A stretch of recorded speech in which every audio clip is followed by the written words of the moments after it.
Otro juicio manipulado por la dictadura castrista. El pleito comercial que se está ventilando ahora en Londres encierra buenas enseñanzas para los cubanos.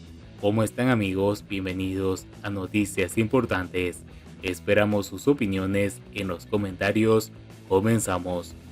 Realizando una búsqueda en internet sobre el tema preciso de interés, juicio en Londres contra Cuba, pese a haberla hecho directamente en Google y sin usar ningún servicio de VPN, parece que no funcionaron los filtros tendidos en la red por el régimen castrista. Llovieron los enlaces de los órganos de prensa no oficialista. En estos medios desentonaba una sola referencia castrista, Cuba Debate, y para eso con una información de 3 días de antigüedad. Y es que, con este asunto del pleito que ahora mismo tiene lugar en la capital británica, se ha puesto de manifiesto una vez más, de manera irrefutable, la total inoperancia de los órganos masivos al servicio del régimen de La Habana. Estos se pintan solo para la agitación y la propaganda, pero son incapaces de cumplir con lo que se supone que sea la misión fundamental del periodismo, la de informar. Es el caso que, durante todos estos días, ha estado desarrollándose en la Corte Real de Comercio y Negocios de Inglaterra y Gales el pleito entre la compañía CRF Limited y las entidades del gobierno cubano. Por el momento, el diferendo tiene como objetivo que la primera sea reconocida como acreedora legítima del último por varias veintenas de millones de euros. Más allá de los intereses puramente jurídicos que pueda ofrecer el árido asunto legal, este último está rodeado por circunstancias que es natural que consienten el interés del público en general. Aquí podríamos mencionar la combativa presencia ante la sede del tribunal de numerosos compatriotas nuestros que han aprovechado el pleito comercial para denunciar al régimen castrista y censurar a sus actuales personeros en Londres.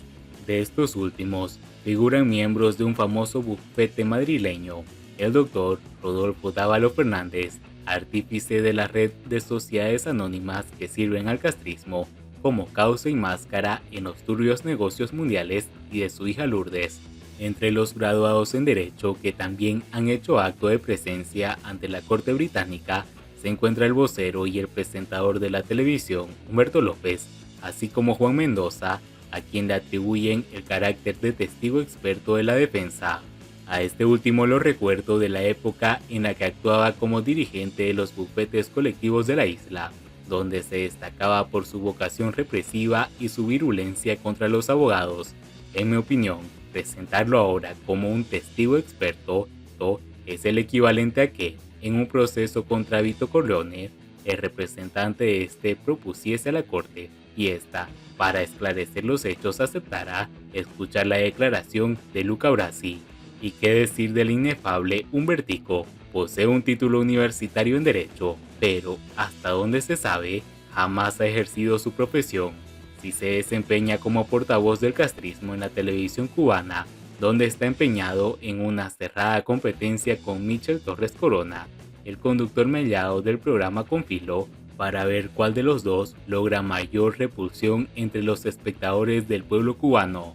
Parece evidente que López no se encuentra en Londres para apoyar las triquiñuelas pseudolegales que realiza el castrismo para librarse de sus deudas sin pagarlas. Dada su condición de presentador de programas televisivos, es de suponer que su presencia en la gran ciudad persiga el propósito de poder brindar al público cubano información de primera mano sobre el pleito que tanto interés encierra para el régimen de la isla. Pero en este caso, porque lo único que ha hecho es deglutir platos carísimos en los restaurantes selectos de la capital británica y guardar absoluto silencio. Y conste que no solo me estoy refiriendo a que no ha realizado reportajes o programas destinados a sus compatriotas en la isla, también aludo a su urgencia por introducirse como su autor sin decir palabra para responder las incisivas preguntas formuladas por un periodista cubano exiliado. Los órganos masivos del castrismo solo informaron sobre el inicio del pleito el día lunes y después no han vuelto a abordar el tema. Esta postura no es fruto de la casualidad, es probable que los burócratas del departamento ideológico del único partido permitido hayan decidido esperar hasta saber cuál será el fallo que le caiga en el pleito para después iniciar su ataque propagandístico sobre seguro. No sería la primera vez. Eso mismo hicieron cuando el famoso juicio de los 5 espías en Miami. El proceso se significó durante semanas, en el que declararon oficiales del FBI, quienes ilustraron a la corte sobre las claves que habían logrado descifrar y los contenidos de los mensajes cruzados entre la Red Avispa y sus jefes en Habana. También depusieron los numerosos agentes cubanos, la amplia mayoría, que, al ser confrontados por las pruebas existentes, concertaron acuerdos con la fiscalía y declararon todo lo que sabían. El silencio cesó solo cuando ya habían terminado de practicarse las pruebas, cuando a los 5 acusados, únicos miembros de la red que se habían negado a transigir, se les otorgó el derecho a la última palabra y cada uno empezó a leer el respectivo mamotreto redactado en Habana. Fue entonces, y únicamente entonces, que comenzó el barraje propagandístico que no cesó hasta su excarcelación muchos años más tarde. ¿Acaso sucederá algo parecido con el actual proceso comercial en Londres? Es probable. En cualquier caso, no tendremos que esperar demasiado tiempo para salir de esa duda. En el interín, el régimen castrista seguirá tratando de mantener a sus súbditos en la total ignorancia de lo que está sucediendo en la capital británica, pero nosotros seguiremos informando. Mientras tanto, juicio contra el régimen cubano en Londres. El presidente de CRF niega que el grupo sea un fondo buitre. David Charters, el presidente de CRF, que reclama el pago de la deuda de los años 80 del régimen cubano, dijo el día jueves en el juicio en Londres que el grupo inversor es demasiado pequeño para ser considerado un fondo buitre como lo califica La Habana.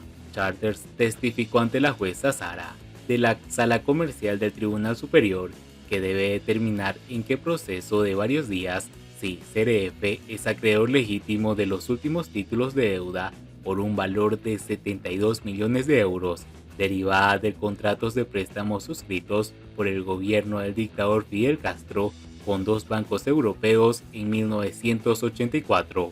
El Banco Nacional de Cuba y el gobierno, demandados en este caso, rechazan reconocer a CRF como un acreedor al considerarlo un fondo buitre, cuyo objetivo es litigar para forzar el pago de la deuda.